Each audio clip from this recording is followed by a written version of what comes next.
Guys பீஸா சாப்பிட போகலாமா? ரொம்ப நாள் ஆச்சு டாமினோஸ் பீஸா சாப்பிட்டு. ஸோ ஊரில் போய் ஸ்டக் ஆனதுனால அங்கே பீஸாலாம் வந்து கிடைக்கும். பட் டாமினோஸ் அளவுக்கு டேஸ்டியாக பீஸா கிடைக்காது. ஸோ சென்னைக்கு வந்ததுமே வந்து எனக்கு பீஸா வேணும் அப்படின்னு சொல்லி கேட்டுகிட்டே இருந்தேன்.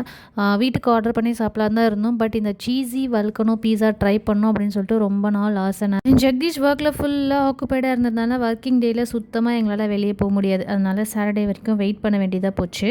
நாங்கள் ஆர்டர் பண்ணது வந்து பார்த்திங்கன்னா சீஸி வெல்கனோ பெப்பி பன்னீர். இதோட ப்ரைஸ் வந்து பார்த்திங்கன்னா 299 ரெகுலரு.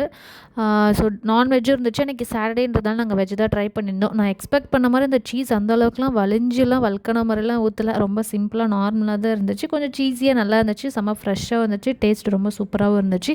அதை சாப்பிட்டதுக்கப்புறம் இன்னும் சாப்பிடணும் போல் பயங்கரமாக டெம்ப்ட் ஆனதுனால டபுள் சீஸ் மார்க்ரீட்டாவும் கோல்டன் கார்னும் ஆர்டர் பண்ணி சாப்பிட்டோம். சாப்பிட்டு வெளியே வந்ததுக்கப்புறம் பார்க்கிங் லானில் வந்து செல்லியை கொஞ்ச நேரம் ஓடி விளையாடிட்டு இருந்தேன். காற்றும் ரொம்ப நல்லா சில்லுன்னு அடிச்சதுனால நாங்களும் அவங்க கூட விளையாடிட்டு அப்படியே கிளம்பி வீட்டுக்கு வந்துட்டோம். So that's it guys. இந்த வீடியோ அவ்வளோதான்.